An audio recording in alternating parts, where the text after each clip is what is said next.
네, 올해 의료법이 많이 달라집니다. 그중 의료기관과 관련한 제도 개선이 특히 눈에 띄는데요. 병실이 더 넓어지고 병상 간격이 늘어나는 등 물론 환기 시설도 의무적으로 개선된다고 합니다. 앞으로 달라지는 의료기관 시설 관련 제도, 보건복지부 의료기관 정책과 정영훈 과장과 얘기 나눠보도록 하겠습니다. 반갑습니다. 네, 안녕하십니까. 의료기관 시설 제도가 대폭 개선들이 이게 30년 만이라면서요? 네, 그렇습니다. 예. 어떻게 달라지게 되는지 배경부터 좀 설명해 주시죠. 아시다시피 2015년에 저희가 이제 메르스 사태를 좀 겪고 나서 굉장히 어려움이 많았습니다. 그렇죠. 예. 정부에서 국가 이제 방역 체계 개편 방안을 마련을 했고요. 예. 응급실서부터 병문안 개선까지 그렇죠. 한 48개 과제를 저희가 설정을 했는데 예. 그 중에서 이제 시설 관련된 부분들이 있습니다. 예. 그래서 지적된 문제가 저희가 일단 그 다인실이 많고요. 예, 그렇죠. 그다음에 병실 내에 일단 예. 병상들이 좀 밀집돼 있습니다. 예. 이게 지금 그 감염 취약 요인이라고 이제 저희가 지적을 받고 나서 예. 그래서 이 부분에 대해서 이제 개선을 하게 됐습니다. 우리가 이제 병실이 뭐 많게는 뭐 한 룸에 한 6명, 한 8명까지도 있는 그런 병실도 보긴 했는데 네. 자, 병실 간격, 이 병실이 넓어지고 병상 간격이 늘어나다. 이 구체적으로 좀 소개를 해 주시겠어요? 네. 병상 그 면적 부분하고 예. 이제 병상 간 이격 거리 부분입니다. 예, 예.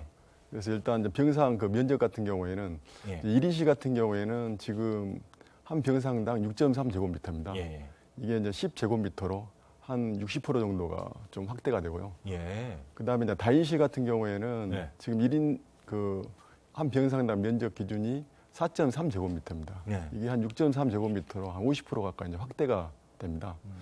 그리고 지금 현재 병상 간 이격거리 기준이 없습니다. 예. 아, 없나요? 예, 예. 이게 이제 새로 이제 신설이 됐고요. 예.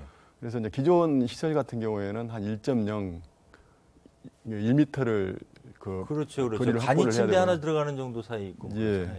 그렇죠. 기존 시설은 이제 1m를 확보를 해야 되는 부분이 내년까지 이제 확보를 하면 되는 거고요. 예. 신축이라든가 증축하는 그 의료기관 같은 경우에는 예. 1.5m를 확보를 해야 됩니다. 예.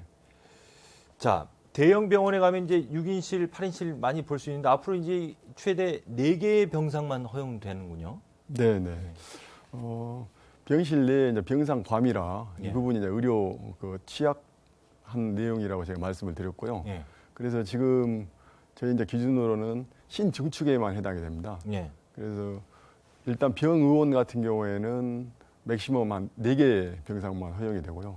그다음에 요양병원 같은 경우에는 6개 병상까지만 허용이 됩니다.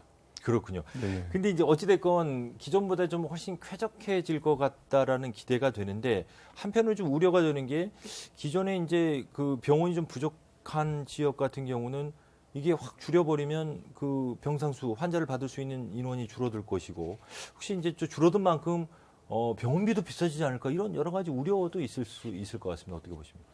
예.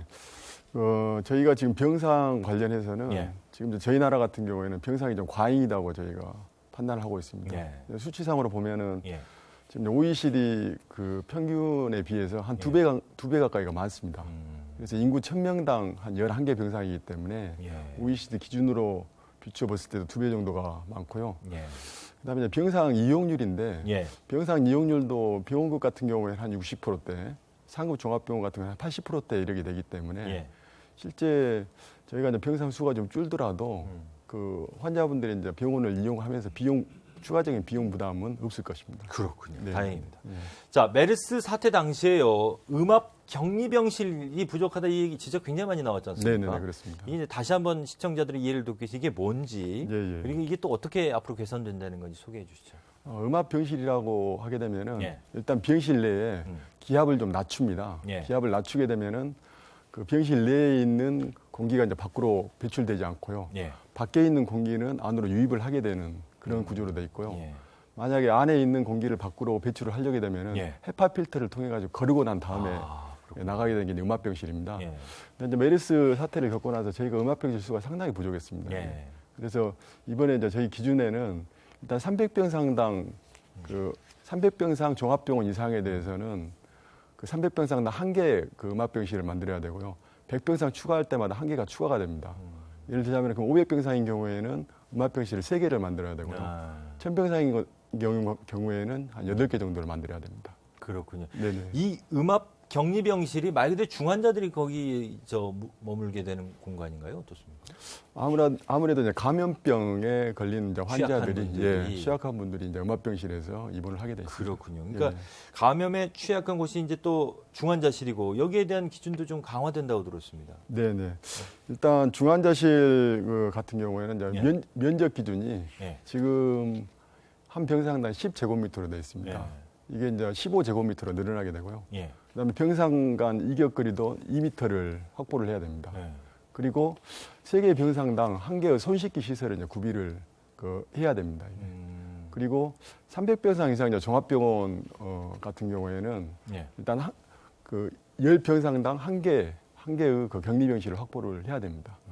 이런 어떤 내용들이 이번에 이제 기준에 이제 담겨져 있습니다. 근데 이제 지금 병상에 특히 뭐 중환자실이나 일반 환자실이나 면적이 넓어져야 된다고 말씀하셨잖아요. 네네네. 그럼 이게 기존 병원들은 뭐 이게 다 공사를 해야 되는 건가요? 어떻게 해야 되는 거예요?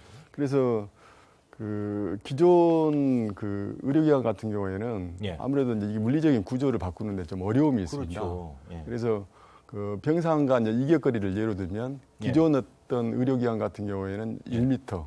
예. 근데 대신 이제 신중축인 의료기관 같은 경우는 1.5m고요. 아. 대신 저희가 이제 1m를 확보를 해야 되는데 한 2년 정도 유예 기간을 뒀습니다. 예. 그래서 이제 기존 의료기관 같은 경우에는 1m를 내년 12월 31일까지만 확보를 하면 됩니다. 그러니까 어찌됐건 이런 규칙들을 이제 잘 지켜 나가야 되는데 유예 기간을 2년 줬다는 거는 2년 동안에는 이제 개도 홍보 이쪽에 포커스를 맞추고 유도를 하는 거고 네네. 이게 위반해서 처벌받는 거면 2년 주의가 되겠네요. 네, 그렇습니다. 예.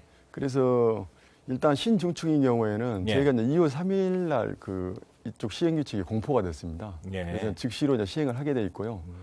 만약에 이러한 어떤 요건을 지키지 않은 경우에는 예. 의료기관 개설 허가가 안 나가게 돼 있습니다. 음. 근데 이제 기존 시설 같은 경우에는 내년 12월 31일까지 예. 이 규정을 지켜야 되는데 그렇지 않은 경우에는 이제 저희가 이제 시정명령이 들어가고요. 예. 그다음에 시정을 하지 않았을 때에는 그 영업정지가 들어갑니다. 자, 이 밖에도 이제 꼭 알아두었으면 좋을 의료기관 관련 정책 어떤 것들이 좀 있을까요? 예. 한 중요하게 저희가 생각하는 제도 개선이 한 2가지 정도가 예, 있습니다. 예. 이제 금년 이제 6월 20일부터 시행이 되는데요. 예. 한 가지는 환자에게 이제 설명하는 의무가 있습니다. 예, 예.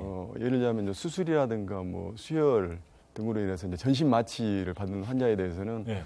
그 중요한 사항에 대해서 설명을 하고 이제 환자가 동의를 구해야 된다는 수술 내용이 전에요. 하나 예. 그러한 그 내용이 하나 있고 예. 그다음에 두 번째는 저희가 이제 병원을 이용을 하다 보면은 예.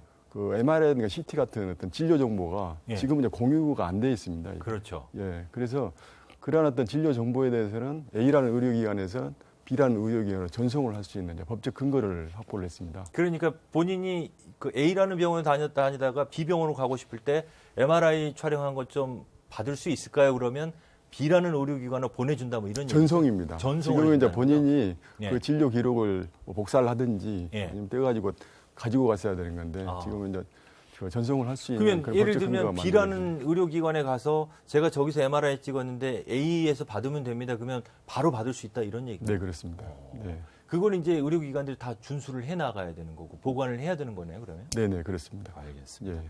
자, 마무리 말씀. 우리 앞으로 이런 정책 제대로 추진되면 의료기관의 선진화 기대해도 좋겠죠? 네, 그렇습니다.